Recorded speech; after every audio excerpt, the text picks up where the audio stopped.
Are you new to the Scrum Master space? Or maybe just looking for a way to stand out in an increasingly competitive job market? Well, what are some things that you can do to stand out as a Scrum Master? That's this week on the Badass Agile podcast.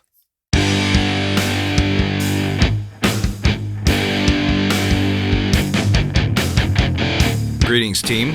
Welcome to the Badass Agile podcast. I'm your host, Chris Williams.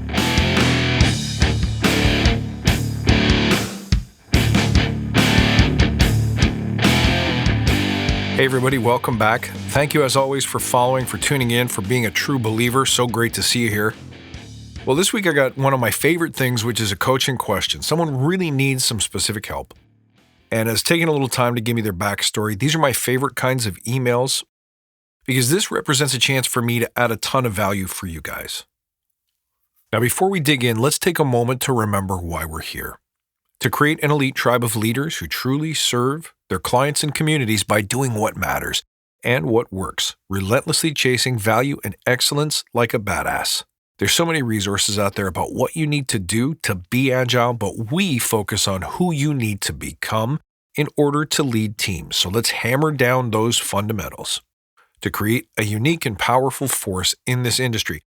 Guys, if this helps you, tell your friends, and don't forget, if you have coaching questions, ship them off to me at contact@badassagile.com. So I have this great email from a guy, we're going to call him Dave. And just when you listen to it, you get the sense that he's struggling in light of a career change to find a way in Agile. But what's obvious from the email is that he's really excited about a career. But here's what I notice happening in the industry. And again, this is not unique to Agile and Scrum. This is something that goes way back to my early days as a trainer, that the minute something becomes popular and pays well, a large number of people will flock to the profession to try to get in the door, and there's nothing wrong with that. But of course, what happens with numbers always is that quality is mixed. And the big problem with that is that hiring decisions are still often made based on years of experience or worse on the certifications that you bring to the table. And that creates a whole host of problems, and it's not uncommon to see emails like this one. Before I read it, there's one thing I want you to remember. People will pay you for the value that you bring, no matter what. It doesn't matter how much experience you have. It doesn't matter what certifications you have. If you can find a way to offer value, you can get people to take an interest in you. You can get people to hire you. So the secret then is figuring out what that value is and how to prove that you offer it. All right, let's dig in. Hey, Chris, I just found your podcast and I'm interested in your advice. Well, that's great. That's what I'm here for. A friend introduced me to Agile. What a great friend. He's an Agile coach / consultant / trainer. And he thought I'd be good at it and recruited me for his company, but his boss doesn't think I'm ready. I believe I am. All right, well, let's start there. One of the things that you have to remember is that if somebody else doesn't think you're ready, that's on them. That's entirely their construction. The wrong thing to do is let it affect your sense of who you are and what you intend to do. You need to stay focused on your service. So what I really like about that first paragraph is that you say, I believe I am. That self-belief and that willingness to put yourself out there is everything. But of course, anytime we say that, I believe I'm ready, we're keenly aware of our shortcomings. We're keenly aware of maybe lack of experience, lack of years in the game, lack of knowledge. And we begin to struggle with and sometimes even panic over our inability to prove that we're worthy. When this happens to you, what do I always say? You gotta focus on your service. How do you serve, Dave? Avoid the tendency to judge your own lack of experience based on your number of years in the Agile game. Remember, you've been on this earth for a long time. You've accumulated life experiences. You've accumulated knowledge and wisdom. And everything you've accumulated is 100% applicable to Agile. Because remember, something else that I say is there's nothing about Agile that a bunch of really smart, hardworking, dedicated people working together on a common goal and purpose wouldn't do anyway. Agile is that Apollo 13 moment where they're all locked in a room trying to figure out how to get a square air filter into a round air filter hole. And all you see in that moment is a bunch of arms, nameless, faceless arms, shuffling through a pile of spacesuit parts and Ziploc bags. That is the spirit of agility. That is, in fact, the spirit of human endeavor in general. Well, let's read on. My background in IT is primarily tech support, call center manager, field tech, formerly A+ certified, and training MS Office to corporate employees, high schools, and a tech school. Okay, I mean, that's something. That's the exact same background that I had. So there is nothing wrong with the experience that you bring to the table. Now check this out. However, what I did most of my life, I'm now in my 50s, is pastor. I know how to organize community, network relationships, foster personal growth and development, and counsel toward mental and emotional health. Well, of course you do. Pay close attention to your reason, Dave. Because as I say frequently, your reason for doing everything matters more than anything. So why were you a pastor all those years? You probably have a strong sense of duty, a strong sense of purpose, and a strong sense of service to your fellow man. That's important. That's your most important quality as a Scrum Master or coach. In fact, I'd go one further to say that I've met a ton of Scrum Masters who don't know how to organize, who don't know how to organize community, who don't know how to network, who don't know how to build personal relationships, who don't know how to inspire personal growth and development, and certainly don't know how to counsel toward mental and emotional health. A great many of them do, but my point is, the ones that do are the ones that stand out. Do you feel me? When I look on Instagram and I'm taken by somebody's post, it's because they're sitting there talking about the emotional and personal connections that come out of a session. The magic of being a Scrum Master has nothing to do with teaching people how to run a stand-up. It's got everything to do with what happens when people become fulfilled, when they become enabled, when they find a way to pull the simple out of the complex, to find solutions, to become successful through experimentation. Those are the real lessons, and it sounds like you know how to teach them. And look at this. His next sentence is, open quote, servant leadership, close quote, is Jesus 101. Well, look, I'm not really a religious person, but I ain't new to the gym. Of course, church is supposed to be about service. It is supposed to be about focusing on your fellow man. Listen, people are inherently simple. We all want to love and be loved. We all want to survive. We all want to matter. We all want to belong. We all want to achieve and grow. And of course, we all want to prosper. And it is the balance between those elements and their polar opposites that creates the struggle that we call life. And you inherently have a back pocket full of those lessons learned and that understanding. And because you have that understanding, you're going to be able to guide people through their work and prosperity challenges, through their success and growth challenges. And that, my friend, is the key to your value. Stay tuned. There's more on that in a second. And it says I was also a professional musician for a while, and I know what it is to build and experience vulnerability and chemistry in teams. Okay. Well, I'm hoping you were a metal musician, but, probably not. It sounds like you might be talking about the empathy and the synchronicity that happens between performers in, like, say, a jazz quartet or in any kind of band or even an orchestra where people are looking to each other for cues, and they also have to remain really sensitive to what's happening in the moment so that they can play off of that. And that ability to be open to what's happening in the moment so that you can flex and flow with it is the vulnerability and chemistry that you're talking about. So even though nowhere in a Scrum Master job are we going to put you in an orchestra, we are going to put you in situations where you need to be hypersensitive to what the person to the left of you and the person of the right to you is doing. So do you see what I'm doing here, Dave? I'm building a story around your experience that links up the things that you've done and the things that you have practiced in an obvious way so that we can map it to value to the business or to a customer in such a way that you actually come out sounding like the best possible choice for the role. And guys, if you want to stand out as a Scrum Master or a practitioner, that is your job.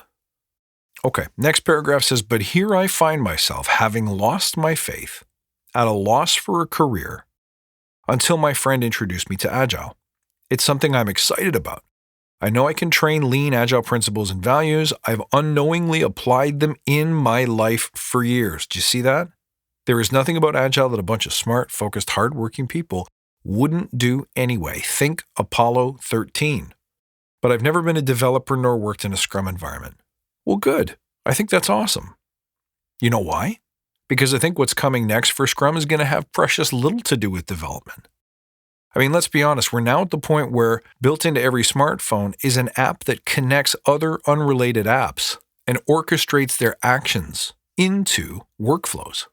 So how far away are we really from a time when development is less a job about creativity and coding and more about assembling together all of the things that previously existed and have built and have been tested before? I mean, that's a real possibility for the future. So to my mind, being good at development is not a prerequisite for Scrum and Agile. I spend most of my time now dealing out Agile knowledge where it matters, and that is any and all parts of a business. It goes on to say that I earned a Scrum Master cert last year through SAFe and began looking for Scrum jobs. It's tough with no prior experience other than pastoring and managing a call center if those could count. Well, that's my point. They count a lot.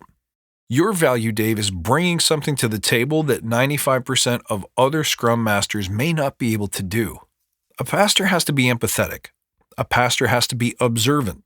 A pastor has to notice and be able to pull from the canon the right story, the right parable at the right time to deliver the right knowledge and empathy to the people who need it most in that moment. You also have to be trustworthy. You have to be a servant leader, someone who leads from behind, but at the same time, you have to be a pull-forward leader because in times of confusion and mayhem and uncertainty, of which there's an awful lot in Agile and Scrum, you have to be the person who shines like a beacon to signal to others that, you know what, it's okay. I either know what to do, or if I don't, I know what experiment we should try next, and I am willing to stand between you and failure, between you and danger. Then he goes on to say, I'm taking the SBC course. I'm not even sure I know what that is. In January at the SAFe headquarters to get certified in that. And my goal is to become a trainer of such courses through companies like, and then he goes to list a bunch of names of companies he might want to work for. And then he says, what do you think of that path? I think that's great. If you were born to teach and to heal, and it's incumbent on each of us to know why we exist. So Dave, why were you a pastor? What was it about that job that gave you a sense of fulfillment, purpose, and meaning over all those years that you did it?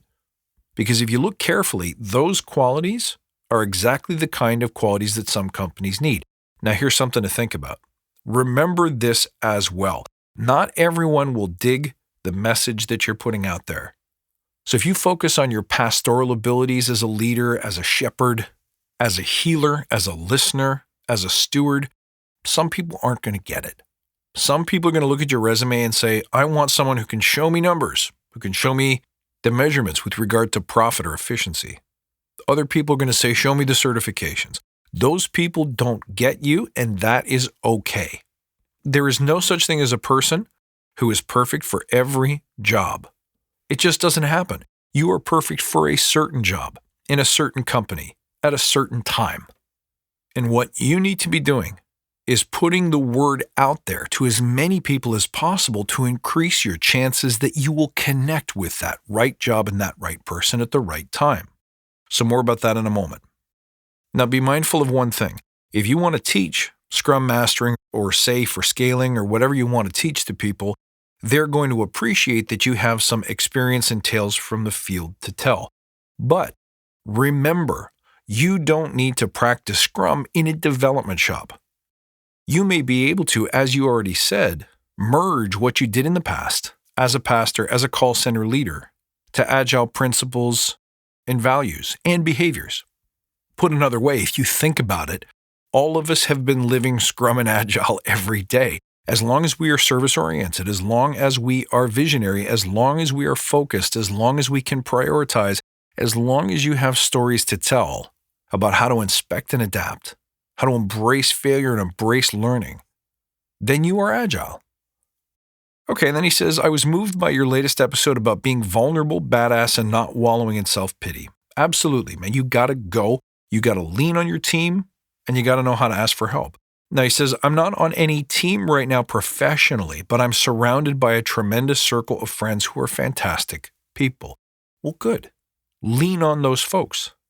I'm going to piece it together for you in a moment, but you're going to need feedback and you're going to need empathy and sympathy and support in your darkest hours. But it means a lot that you reached out to me just because I said in my show, hey, if you don't have a team, reach out to me and I'll help you get one. And this is what advice might you have for this 50-plus-year-old man trying to reinvent himself in the fourth quarter of his life? Feeling strongly that Agile is something he can believe in and promote, especially in the vein of Stephen Denning's Age of Agility book. Well, I haven't read Age of Agility, but I think I know a little bit about what it's about. And finally, he says, thanks for anything you can offer. Okay, so in the past 10 or so minutes, we've spoken about the importance of being able to assert your value, your life experiences, your purpose, your passion, your vision matters more than anything. So make sure you're articulating that and make sure you can tell stories about how you've used that and followed that to serve your community, serve your previous companies, serve individual people. And then I said the second step is you've got to get the word out there. So you got to market. You got to go on LinkedIn or Instagram or Twitter or to the town square or wherever you can find a place to speak your mind and spread your voice. And you got to do it. For me, that means writing my opinion and recording it once a week and putting it out as a podcast. It also means writing the occasional blog or a small inspirational message or a short video. I mean, Dave, we live in such an incredible age where all of the marketing and distribution tools that used to be in the hands of the few are now in the hands of the many. So use one of those platforms to go and spread your message. Now, here's an area where you can ask for help. If you don't know how to do that and how to do it well, I'm willing to bet someone in your network does. So reach out to them and say, hey, I'm willing to trade free coaching for a little bit of counsel or professional advice on how to market myself on LinkedIn or market myself on Instagram. You'll be able to find help somewhere in your network for sure. I mean, hey, if you got kids, they'll probably be the best people to teach you how to use stuff like Snapchat or TikTok. But until you put the word out there that you need a hand, no one's going to know that they're supposed to help you. Now, while you're doing all those things, you figured out your vision, and now you're starting to promote and communicate your vision to a wider audience, and you're leaning on your network to help you get it done. The last mile that you have to figure out is how can I convert this into something that is valuable to my customers and their clients? So here's where you got to do your research. You got to start thinking. What is it that you believe that every training center needs in a Scrum trainer that they can't get today? Because people who know Scrum or know Safe or know Agile are a dime a dozen and growing by the minute. So figure out what you do that's different. If I'm you, Dave, here's what would get me fired up, all right? As a pastor, you get community. You know the people who are 10 feet away, 10 miles away, and in your community, you know people who are trying to grow their businesses. They might have a team, but that team of employees is, 10 people instead of 1,000 people, or maybe it's 50 people instead of 50,000, and they're struggling for a way to grow and survive. And you know deep down that the secret to their survival and the secret to their growth they can't read about in any book is their ability to make one-to-one connections with the people who keep the lights on and the doors open in that business every day. It's not about technique. It's not about how you organize your value streams. Really, it is about making one-to-one connections with those people so that they can perform at their best, so that they can align, join together by a common sense of purpose and a common sense of pride and a common sense of strength, and figure out using Scrum and the best ideas from a scaling framework, how to deliver faster on the most important high-value items for their customers. That is your gift, is bringing people together to figure out the problems by giving them the basic tools. See, because Dave, you and I both know that there's no value in just having knowledge. It's what you do with that knowledge that matters. So your distinction, sir, is your ability to connect people, light them on fire, take those simple tools and adapt them. Take that as like a sourdough starter and keep growing it and fermenting it in your mind until it becomes something that is truly you, Dave. Something that only you could do. Even I couldn't do it because it's not me. It's not mine. It's you. It's Dave. Once you've done that, you have figured out what your unique, distinct value in the marketplace is. And now you have a story to tell with every prospective employer that you meet. Now, once you've done that, it is not over, my friend. Here's where you lean on your team once again. Get them to keep you accountable for doing one new thing this week that makes you stand out. For example, if you're having a hard time getting an interview at a company, create a 5-minute video about your value and how it could help that company specifically. Take a guess, place a bet on what they struggle with, on what they could use help with today. Go read their statement to the shareholders from the last quarterly review. What are they telling the public that they're struggling with? The information is all there right in front of you. If you want to stand out above the 95%, all you have to do is take that information, create a plan, and act on it. Are you starting to get my drift, Dave? Do you get the sense that it's not how much you know or how many years you have under your belt, but it's how you show up? If you show up with service, if you show up with passion, if you show up with a work ethic that says, I am here to serve you, then you may not get hired by everyone, Dave, but somebody out there is going to take notice and will pay you to do what you love. And hey, if you go into an interview and they end up saying no, just say, hey, I appreciate your decision. I respect your decision. I'm thankful for your time. If I can ask you just one further question, do you have any feedback for me, advice for me that will help me in my next interview? Or if I happen to come back here in 6 months or a year, if I see another job opening. Dave, it sounds like you're already that guy, but it's so important to be that guy, and it's so important to give them a taste. You know, if you want to be a trainer and you don't think anyone will believe that you're good enough or that you're ready, make a video of you training. Make a video of you training an imaginary crowd. Show them what they're going to get, Dave. Get lit up, get on fire, get connected with your purpose, and do what you do and let them see it. If you don't feel comfortable making a video, offer a free 15-minute lunch and learner seminar. So once again, lean on your team. Lean on me. I'm going to try and give you a quick call just to follow up on some of these things and make sure that I've created some value for you, created some great ideas to help you get started. But listen, I brought this back to my team too. I said, hey, here's a guy who's just looking for a little direction, looking for a little advice. And you know me, I like to pick up on the little things. So when I hear you say stuff like lost my faith, at a loss for a career, when I hear you say that you're trying to reinvent yourself in the fourth quarter of your life, I do hear you say that you're passionate and excited about Agile, and that's great, and I'm really excited for you. But I also hear the words that you use and choose to talk about yourself. And one of the things that my crew and I talked about is make sure you're taking care of your body and your mind as well. So while you're going through this journey, make sure you're fueled right. Make sure you're moving that body. Make sure you're growing and stretching. Make sure you're challenging your mind and your spirit too. Read some great books. Surround yourself with constant sources of inspiration and ask your friends for some recommendations for more. But most importantly, Dave, challenge your spirit today. Get out there. Make a commitment to do one or more of these things. And remember, you're not trying to reach the top of the mountain tomorrow.